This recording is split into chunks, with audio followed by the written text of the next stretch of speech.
Hi, welcome back to Hometime and our Creekside project. Well, we are done with a major part of the construction, but we still have a few details to wrap up before we clear out of here. That's right, we can talk about cleaning up for one thing.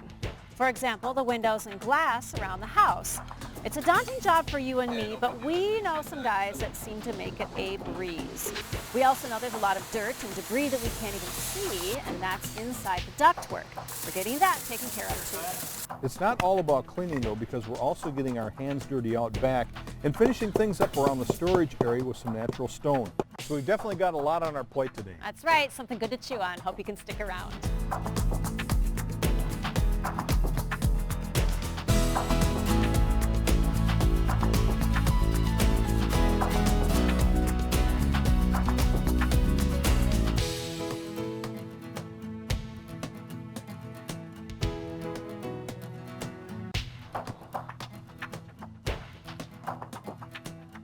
Once you've wrapped up major construction and put away all the major dust-making tools, there's a little bit of cleaning left to do. We don't mind washing a window or two, but on a project this size, we like to get a little bit of help. That's especially true when you've got windows 2 and 3 stories high, like the ones we have on the back of the house. Well, for you and me, it's a tall order, but for the guys here today, it's not a big deal. They've got all the ladders, sponges, squeegees, and towels needed to make that glass sparkle, inside as well as outside. So kind of nice that we left everything on for you for a while, huh? Yeah, it's fantastic. Well, now Joe Antonello is heading up the window cleaning for us today. So Joe, I noticed there's a lot of up and down on these ladders, but it's pretty much all in a day's work, right? Yeah, a house like this for 2 guys, typically 6 to 8 hours, a lot of construction debris on the windows. Like you said, a lot of ups and downs on those ladders all day long.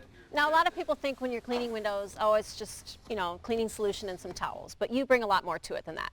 Yeah, absolutely. A lot of people don't know the type of tools we use. Typically a sponge, squeegee. On a house like this where you've got new construction debris, you've got to use razors, steel wool, magic erasers. So there's a lot more that goes into it, not just paper towels and Windex. So you want to talk a little bit about your special solution in that bucket? Is there a magic secret to it?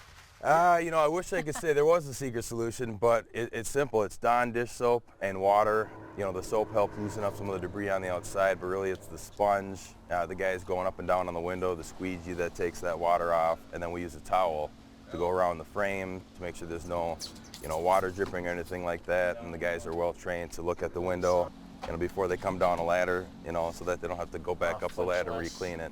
And those towels, you want to really make sure they're dry. Yeah, absolutely. When you're utilizing the towel, to go around the frames, the windows, or wipe the sills, it's got to be dry. If you're wiping the window with the damp towel, you're just going to smear water. You're going to leave a bad streak. And then to make the towel last as long as possible, we actually use a unique technique where we grab the towel, pat it to our lips, because your lips are more sensitive than your fingers are. You can then determine if you found a dry spot or not. And we do have a lot of windows, so how do you go about approaching a house like this? Well, a house like this and really any other house, you want to start at the top level. If you got a three-level home, start at the top of the windows around the house, then you work to your mid-level and then go all the way down. That way when you're starting at the top, if any water drips down onto the lower windows, it's not going to affect them because you're going to end up cleaning those later anyway. Right. Once the outside is all cleaned, our guys will move inside.